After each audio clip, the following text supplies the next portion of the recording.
This homeless girl claims Millionaire's wife is alive, but when they stop to investigate, they discover something shocking. Comment what you think will happen and subscribe to my channel to support my work. The autumn sun bathed the cemetery of the small town of Willow Creek, Montana, as Theodore Ted Marcondes, 30, knelt before the white marble headstone. His blue eyes, which once shone with the confidence of a successful entrepreneur, now reflected only the raw pain of 6 months without Isabella. The furniture factory he had built with so much sweat had become just a distant memory since he lost his wife in the accident. "Why did you have to leave?" he murmured, his hands trembling as he placed a bouquet of white roses on the grave. The wealth he had accumulated over the years, the investments in stocks he had made thinking about their future together, all seemed meaningless without her by his side. It was then that he heard an almost imperceptible whisper. "She's alive." Ted turned sharply and saw a scrawny girl, no more than 4 years old, but who looked only 2 due to her extreme thinness. Her brown hair was tangled and dirty. Her tattered clothes barely covered her fragile little body. The child's large, dark eyes shone with a disturbing intensity. "What did you say?" asked Ted, his voice hoarse with emotion.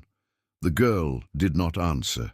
Instead, she began to dig with her dirty little hands next to the headstone, her tiny fingers scratching the earth with an inexplicable determination for someone so young. "Stop! You can't do that!" shouted Ted, trying to pull the child away, but she continued digging, as if possessed by a higher power. "My name is Violet," she said finally, her voice small but firm, "and she's not down here." Ted felt his heart race. How could a street child know about Isabella? He watched in horror as Violet continued to dig, until her little fingers touched something solid. It was a small hole, and inside it a golden wedding ring that shone in the sunlight. "This ring," whispered Ted, taking it with trembling hands. It was identical to the one Isabella wore, but there was a different inscription on the inside. "Forever yours, I am." "How did you know it was here?" he asked, looking at Violet with a mixture of astonishment and distrust. The girl wiped her dirty hands on her clothes. "She told me, the pretty lady with the moon scar on her wrist. She likes paper butterflies and sings a sad song when she thinks no one is listening." Ted's blood ran cold. Isabella did indeed have a crescent-shaped scar on her left wrist, the result of a childhood accident, and her passion for making origami butterflies was something he had never mentioned to anyone. Only the 2 of them knew the melancholic tune she hummed when she was worried. "You saw her?" "Where?" he asked, grabbing Violet's skinny shoulders more forcefully than he intended. "Downtown, when everyone is sleeping." She was wearing a white dress and had short hair, very different from the pictures I saw in your house, replied Violet, showing no fear of Ted's intensity. "What pictures? You've never been to my house." The girl smiled, revealing small and a few missing teeth. "I see many things that adults don't see. My grandma Betty used to say that I had a special gift before she passed." Ted released Violet and stepped back, running his hands over his face. He was going crazy. It had to be that. 6 months of mourning had completely messed with his mind, and now he was believing the words of a clearly disturbed street child. But the ring in his hand was real, heavy, concrete. "If she's alive, why hasn't she come home?" he asked, more to himself than to Violet. "Because she's scared. There's a bad man looking for her." "A man with mean eyes who doesn't take no for an answer," said Violet, her voice becoming even more serious, as if carrying the weight of knowledge that no child should have. Ted looked again at the grave. During the wake, the coffin had remained closed. Dr. Alferis, the medical examiner, had explained that the body was too disfigured by the accident to be exposed. At the time, Ted was so devastated that he accepted the explanation without questioning it.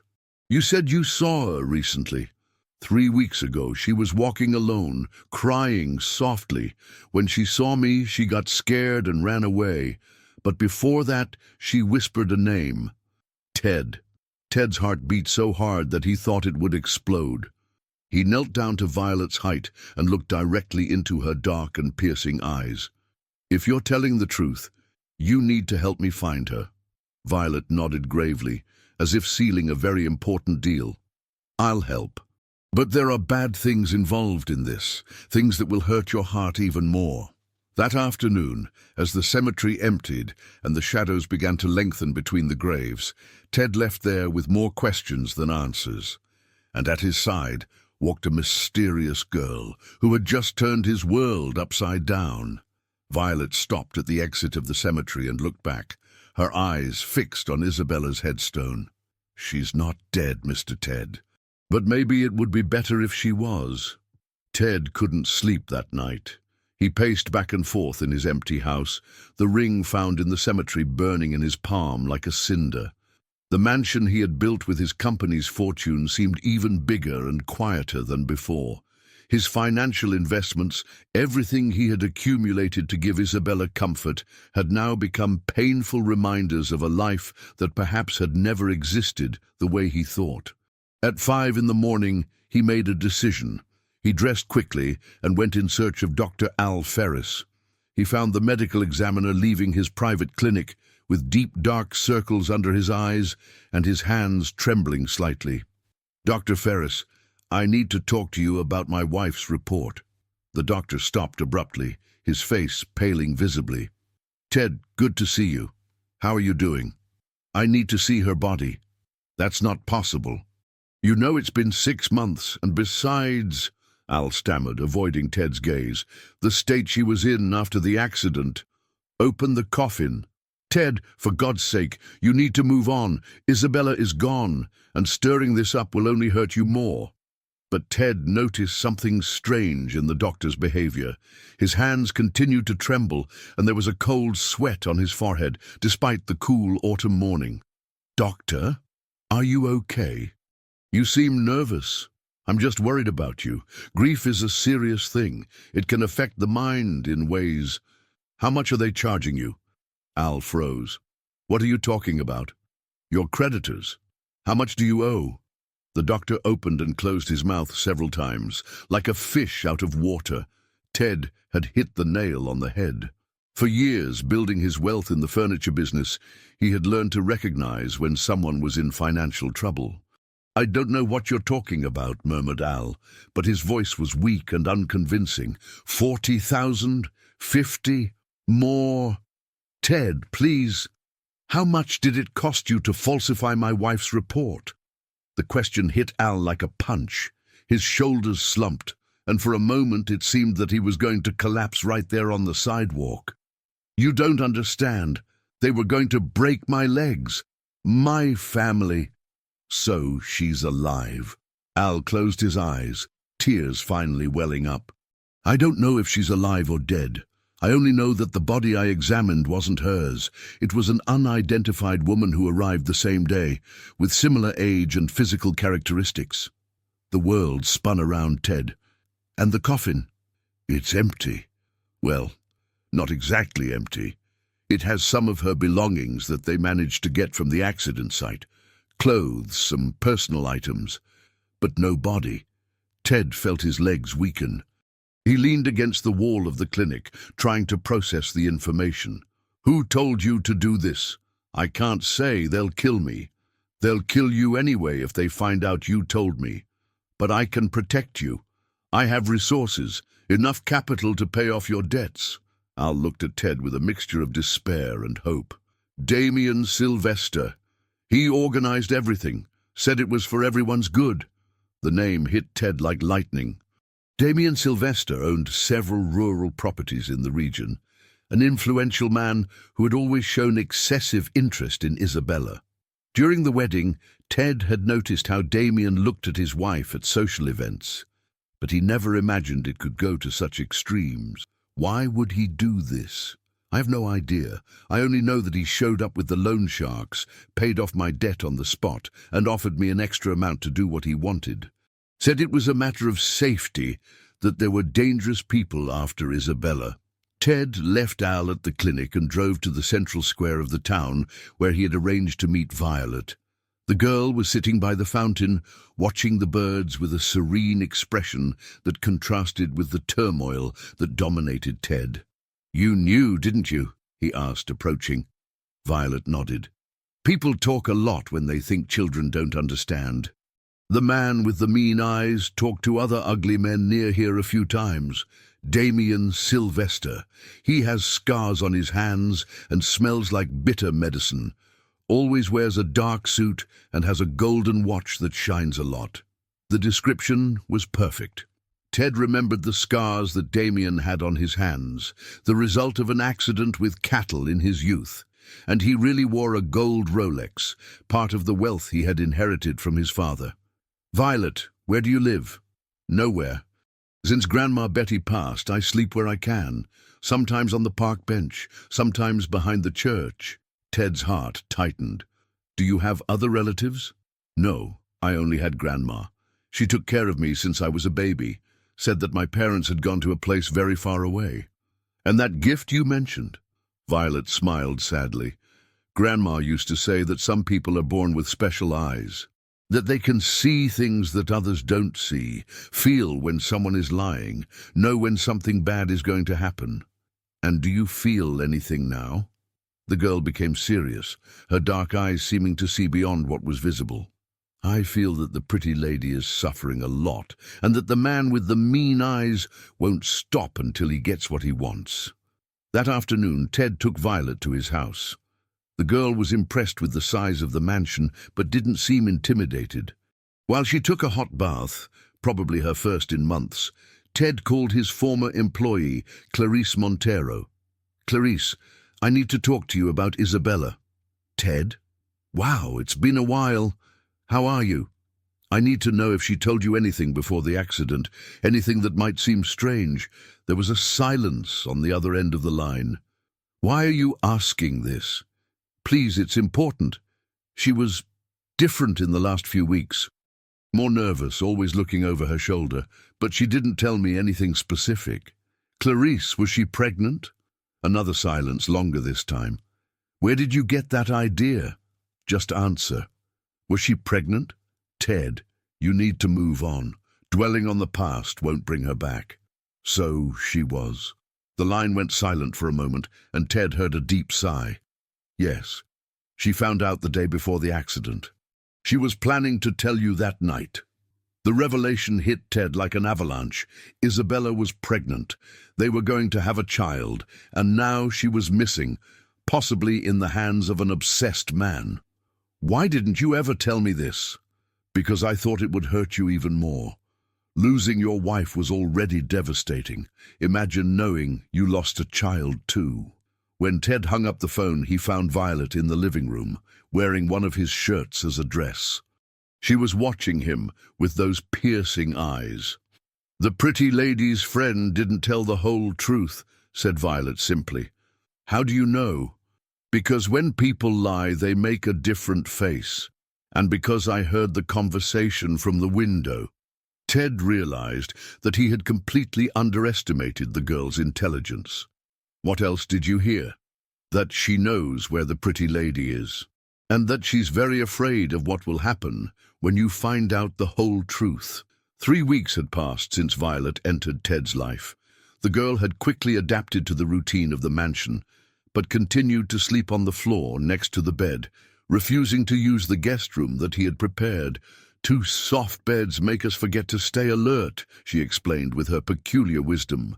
During this period, Ted had used part of his wealth to hire a private investigator, but the clues always led to dead ends. His furniture company continued to operate automatically, managed by his loyal employees, while he devoted himself obsessively to the search for answers. On that rainy November morning, Ted decided to confront Clarice in person. He left Violet at the house of Mrs. Mercy, an elderly neighbor who had become fond of the girl, and drove to the hospital where the nurse worked. He found Clarice leaving her shift with deep, dark circles under her eyes and a tired expression. At 28, she had always been a beautiful woman, with brown hair and green eyes, but now she seemed to be carrying the weight of the world on her shoulders. "We need to talk," said Ted, blocking her path. "Ted, I've already told you everything I knew." "Lies. And we both know it." Clarice looked around nervously, as if expecting someone to be watching. "I can't talk here. It's dangerous." "Then let's go somewhere else." They drove to a small cafe on the outskirts of town, a discreet place where they could talk without being disturbed. Clarice ordered only a black coffee and kept stirring the cup without drinking, her hands trembling slightly. "You have to stop this investigation," she said finally. "There are people involved in this who won't hesitate to hurt you. Like Damien Sylvester." Clarice dropped the spoon on the saucer, making a noise that echoed through the almost empty cafe. "How did you know?" "It doesn't matter. What matters is that you're going to tell me everything now, or I'll look for the answers on my own, and that could be much more dangerous for everyone." Clarice closed her eyes and took a deep breath. "Isabella came to me 3 days before the accident. She was terrified, saying that someone was following her, that she was receiving anonymous calls, that she was finding dead flowers on her doorstep." "Why didn't she tell me?" "Because you were traveling for work, negotiating that big contract with the department store chain in Denver. She didn't want to worry you." Ted remembered the trip. It had been the biggest business opportunity of his life, a deal that would multiply his wealth. He had been away for a week, returning only on the day of the supposed accident. "Continue." "She found out she was pregnant the day you came back. She was planning to tell you that night, to make a special surprise. But when she got home, Damien was there waiting for you." Ted's blood ran cold. "Damien was in my house. He said he needed to talk to both of you about an investment, but when he saw Isabella, the way he looked at her, Ted, it was sickening, possessive, as if she were his property. And then Isabella was desperate. She called me crying after you left to take Damien away. She said that he had made comments about the pregnancy, about how she would be a great mother, but that she was with the wrong man." Ted felt the anger grow in his chest like molten lava. "How did he know about the pregnancy?" Clarice hesitated, and at that moment Ted saw something in her eyes that made him realize a terrible truth. "You told him." "I didn't want to. Ted, you have to understand. Damien has influence, he has money, he has dangerous connections. He came to me at the hospital, said he knew that Isabella was hiding something. He offered me a huge amount just to confirm if she was pregnant. You sold my wife. I didn't know he was going to hurt her. I thought he just wanted to know that maybe that would make him give up on her when he realized that you were going to start a family." Ted stood up abruptly, knocking over the chair. Several people in the cafe turned to look, but he didn't care. "Where is she?" "I don't know." "Where is she?" Clarice began to cry, tears streaming down her face.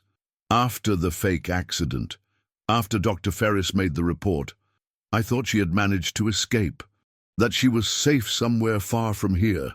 But 2 weeks ago Damien came to me again. He said he had a surprise to show me. He took me to one of his ranches, the most isolated one, about 30 miles from here." Ted sat back down, his heart beating so hard that he could hear it. "What did you see?" "A renovated house at the back of the property, small, with bars on the windows. Damien said he had prepared a perfect home for when Isabella came to her senses." "Was she there?" "I heard someone singing inside. A woman's voice, weak, singing a sad song. The same song that Isabella always hummed when she was nervous." Ted clenched his fists so tightly that his nails dug into his palms. "And you didn't do anything?" "I tried. I called the police anonymously, but when they got there, Damien greeted them with charm, showed them the whole property, said he was renovating the house for a new caretaker.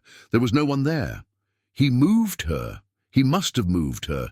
Ted, he has several properties, several ranches spread throughout the region, and he has enough money to bribe whoever is necessary."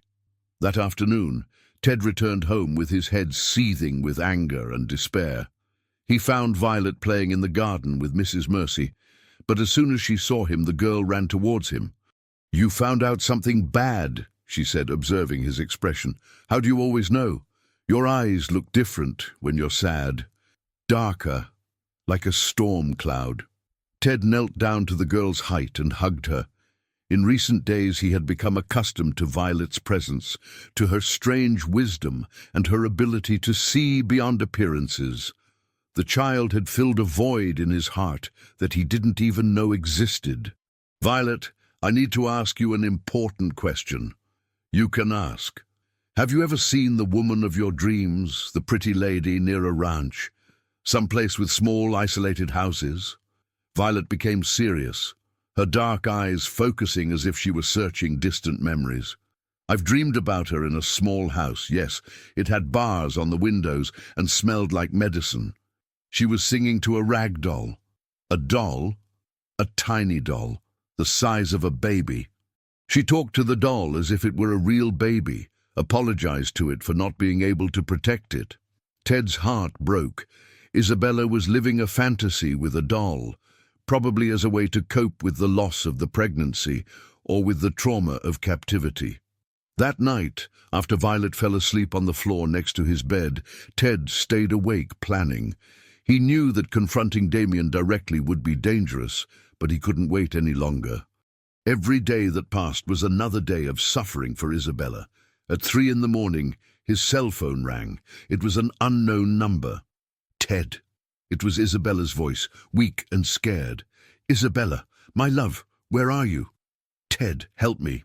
"He said our baby." The call was cut off abruptly. Ted stared at the cell phone, his heart racing. Isabella was alive. She had managed to call him.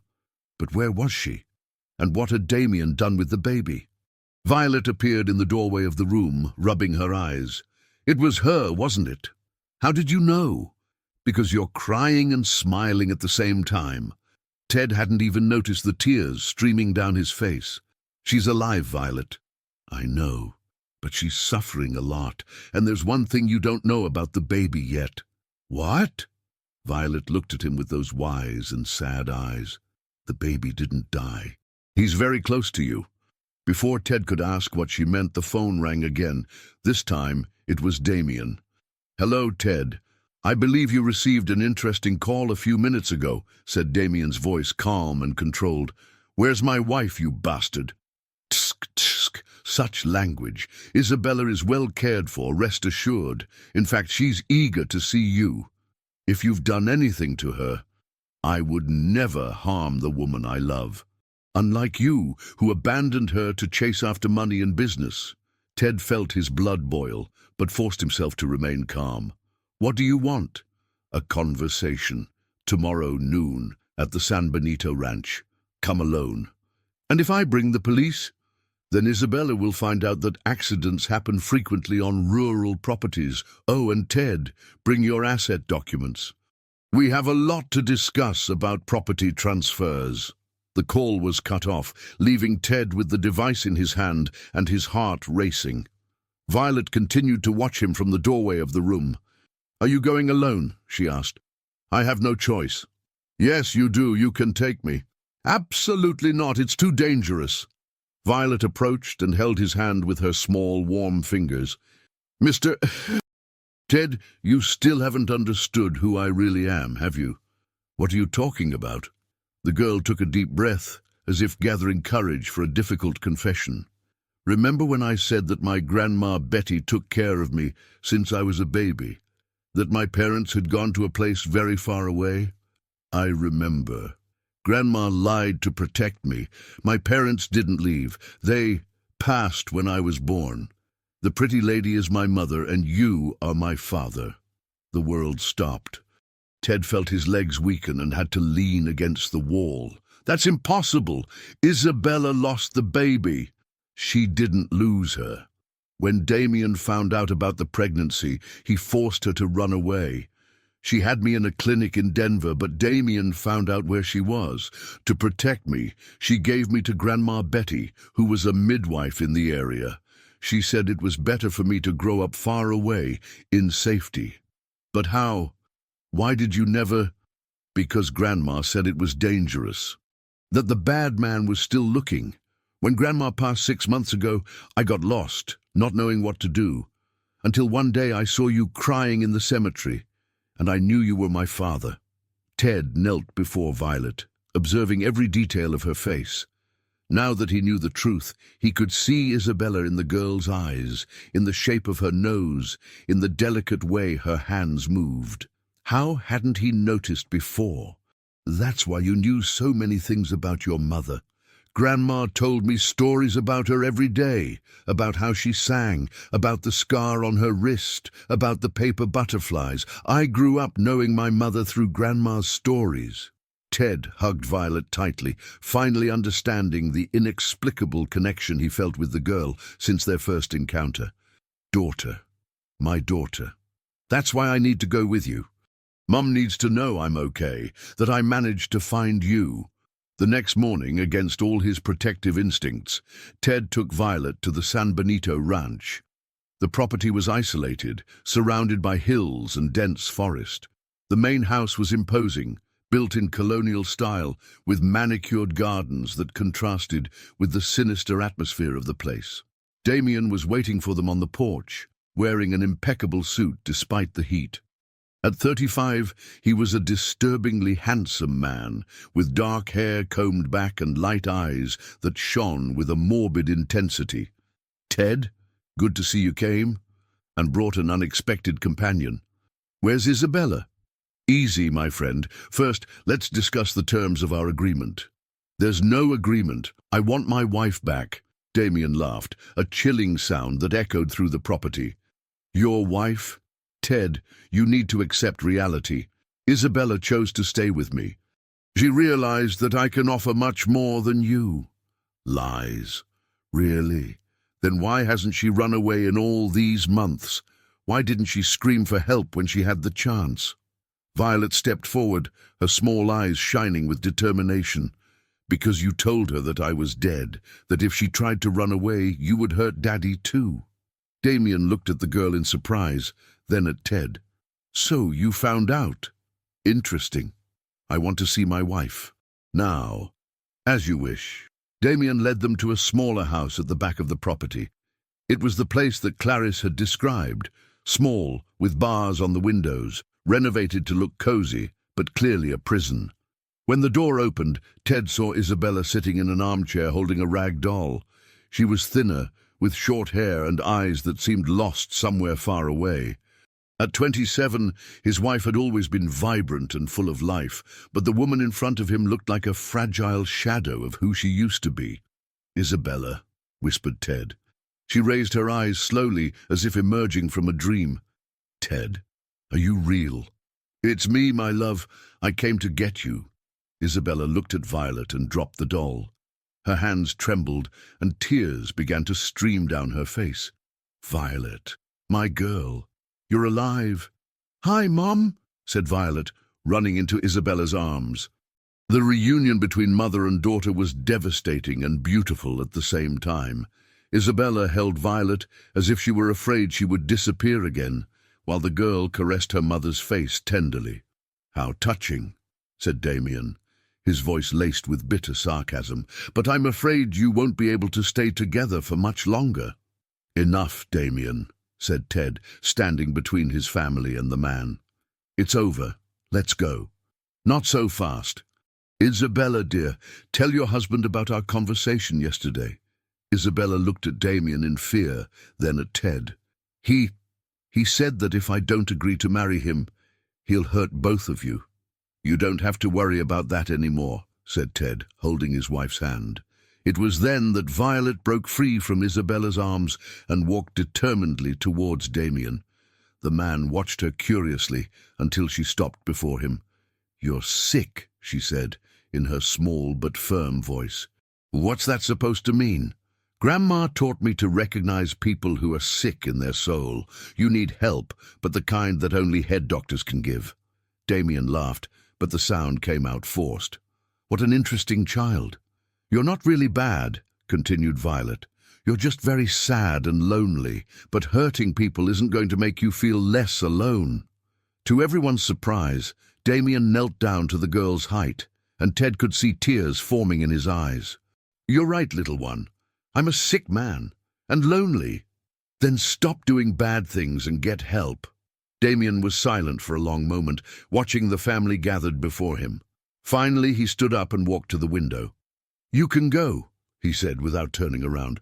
"But Ted, I want you to know that Isabella was very well taken care of here.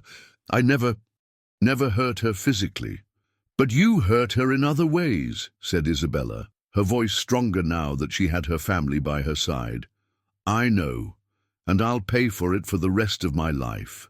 6 months later, Ted, Isabella, and Violet were living as a real family for the first time. The girl had fully adapted to her new life, attended school and made friends, but had never lost her peculiar wisdom and her ability to see beyond appearances. Isabella was slowly recovering from the trauma with the help of therapy and the unconditional love of her family. His furniture company was thriving more than ever, and Ted had learned to balance work and family in a way that he would never again miss the important moments. Damien had turned himself into the authorities and was serving a sentence in a semi-open regime, receiving psychiatric treatment. Surprisingly, he had become an advocate for mental health programs, using his experience and financial resources to help other people who suffered from destructive obsessions. On a sunny spring afternoon, Ted watched Violet playing in the garden of his home, teaching other children in the neighborhood how to make paper butterflies, an art she had learned from Isabella. "What are you thinking about?" asked Isabella, approaching and interlacing her fingers with his. "About how a 4-year-old girl managed to save our family," he replied, gently squeezing his wife's hand. "It wasn't just her. It was love. Her love for us, ours for her, and even the sick love that Damien felt ended up turning into something that could do good." Ted looked at his daughter, who was running through the garden with the paper butterflies flying in the wind, and knew that some wounds, no matter how deep, can be healed when we find the right people to share our journey. If you enjoyed this wonderful story, please comment. Your opinion is very important.